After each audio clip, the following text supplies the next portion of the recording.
Someone you know finally hits $20,000 saved. Took them 3 years of saying no to everything, 3 years of watching friends upgrade while they stayed put, 3 years of pure discipline. And then, 6 months later, they're staring at $3,000 in their account, confused, angry, wondering where the hell it all went. Or maybe that person is you. Here's the brutal truth nobody tells you. Saving the $20,000, that was the easy part.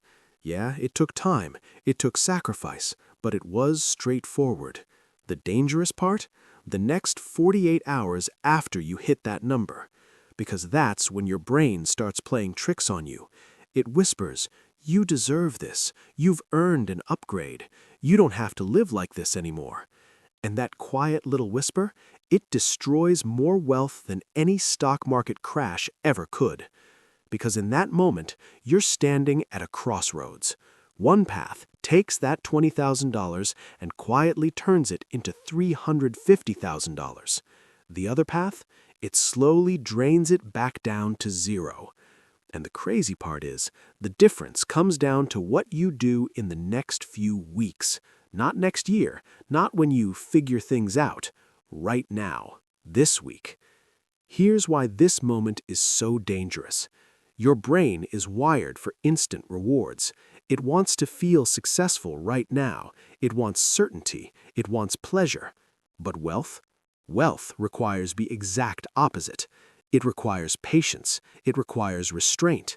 It requires you to act like nothing happened, even though you just hit a massive milestone. And most people fail right here, not because they're dumb, but because they're human. So let's talk about what actually works.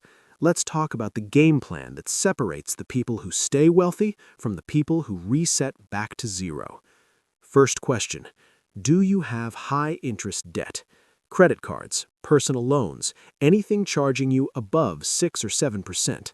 Because here's the thing, if you've got $10,000 saved and $10,000 sitting on a credit card at 22% interest, you're not winning.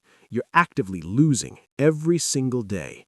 That 22% is guaranteed. It's working against you while you sleep. Investing returns? Those aren't guaranteed. So if you're trying to invest while carrying high-interest debt, you're basically trying to climb a mountain while someone's pulling you backwards with a rope. It doesn't work. Pay off that debt first. Kill the leak before you try to fill the bucket. Because compound interest works both ways. Either it's working for you or it's working against you. And most people never realize just how much it's quietly draining them. Once that debt is gone, you're no longer bleeding money. Now comes the part most people skip entirely, the emergency fund. Look, I know it's not sexy. This isn't going to make you rich, but it will prevent you from becoming poor again. And that's actually more important. Because life is going to happen. Your car is going to break down. Your laptop is going to die. Your job situation might change. Something unexpected will come up and demand money. And if all your money is locked up in investments, you'll be forced to sell at the worst possible time. Or worse, you'll go right back into debt. And now you're back where you started. An emergency fund isn't about getting rich. It's about protection. It's about stability. It's about having options when life throws curveballs. And more than anything, it gives you peace.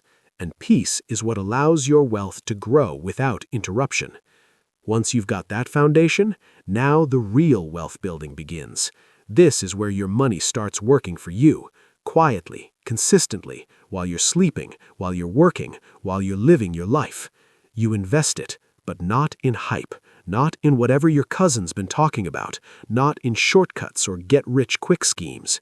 You invest in proven systems. Broad index funds, the entire market, hundreds of companies, thousands of employees working every day, decades of proven growth. You stop trying to be the smartest person in the room and you start being the most consistent. Because in investing, consistency beats intelligence every single time. Here's what compounding actually does. That $20,000 you just saved, If you invest it and leave it alone, it becomes over $50,000 in a decade, then $130,000, then nearly $350,000 over 30 years. And that's without you adding a single dollar more, just time. Time is the secret multiplier. But here's the problem. Most people never experience this magic because they interrupt the process. They upgrade their lifestyle too fast. They increase their expenses. They reward themselves too early. The nicer car, the bigger apartment, the expensive subscription that seems small at $50 a month but costs you massive future freedom. This is lifestyle inflation, and it's the silent killer of wealth. Because every dollar you spend today is not just a dollar lost, it's hundreds of future dollars erased from your timeline. That $100 dinner tonight, in 30 years at 8% returns, that's $1,000 you just gave up. That new car payment of $500 a month, that's over $500,000 of future wealth you traded away. Wealth isn't built through big dramatic moments. It's built through small decisions repeated over and over, month after month, year after year, decade after decade. The people who actually win this game don't do anything extraordinary. They just avoid destroying what they've already built. They invest. They wait. They stay consistent. They ignore the noise. They ignore the hype. They ignore their friends buying new things. They ignore the comparison game.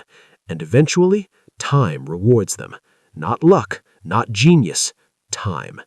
This is the truth nobody wants to hear. Wealth is boring. It's quiet. It's slow.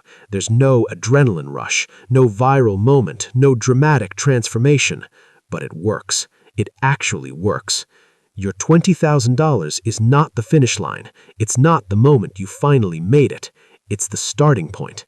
It's a test of whether you can resist the urge to blow it, a test of whether you can delay gratification long enough to actually change your life forever. Because one day, that boring, quiet, consistent decision you made will become freedom, real freedom. Freedom to choose your job instead of meeting it. Freedom to say no to things that drain you. Freedom to take risks because you have a cushion. Freedom to live life on your terms instead of paycheck to paycheck. But it all depends on what you do next. Not tomorrow when you're more motivated. Not next month when you've figured it out.